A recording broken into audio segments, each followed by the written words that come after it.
himself in Bill's brain and would not let go.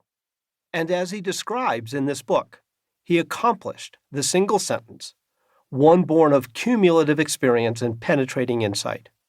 With sentence in hand, he dedicated himself to the task of creating this book. In a sense, Bill had a distinctive responsibility to synthesize his life's work to date, not just for the enduring intellectual contribution, but also because it arrives at a perfect moment in our divisive zeitgeist.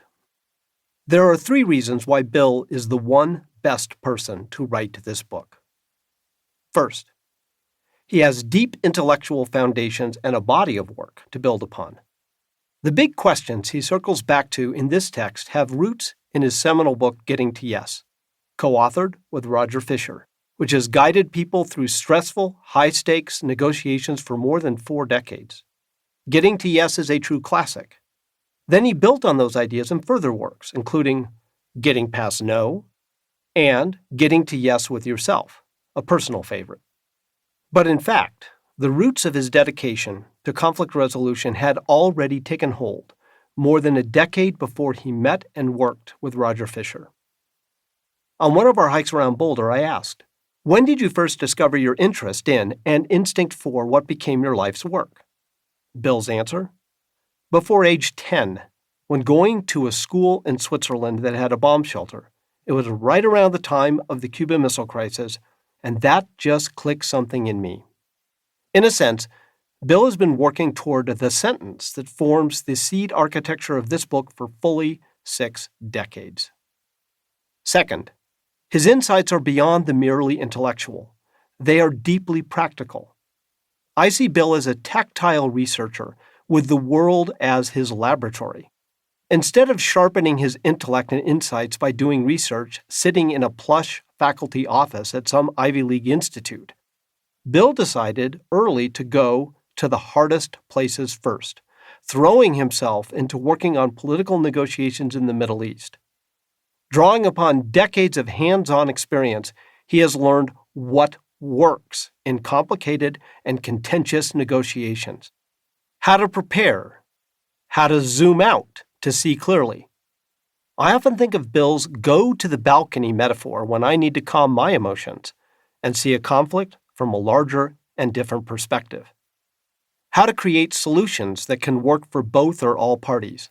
I've always appreciated his metaphor of building the golden bridge, the notion of constructing a durable structure across the straits of contention to connect both sides. How to activate a broader community to help both sides want to build that golden bridge. How to hold firm to the non-negotiables while finding a successful compromise. How to say no by saying yes to something even better, not only for yourself, but for the entire community. How to get yourself to accept what is best for you and others when your emotions get in the way of your self-interest. Yet behind all his how-to skills, Bill always has an intellectual framework, a deep understanding not just of what works, but of why it works.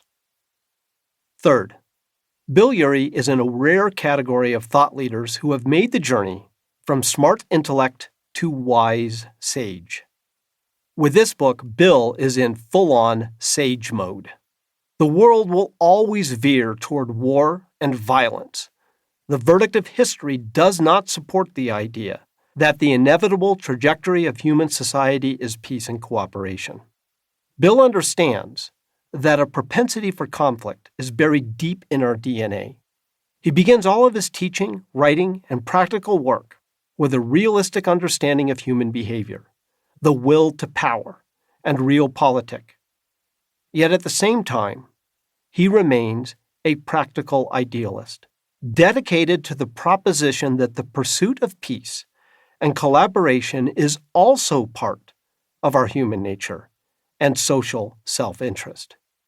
He is the champion of a simple, powerful thesis that the pursuit of peaceful resolution, even amid intractable conflicts, is a signature of strength and wisdom, not of weakness.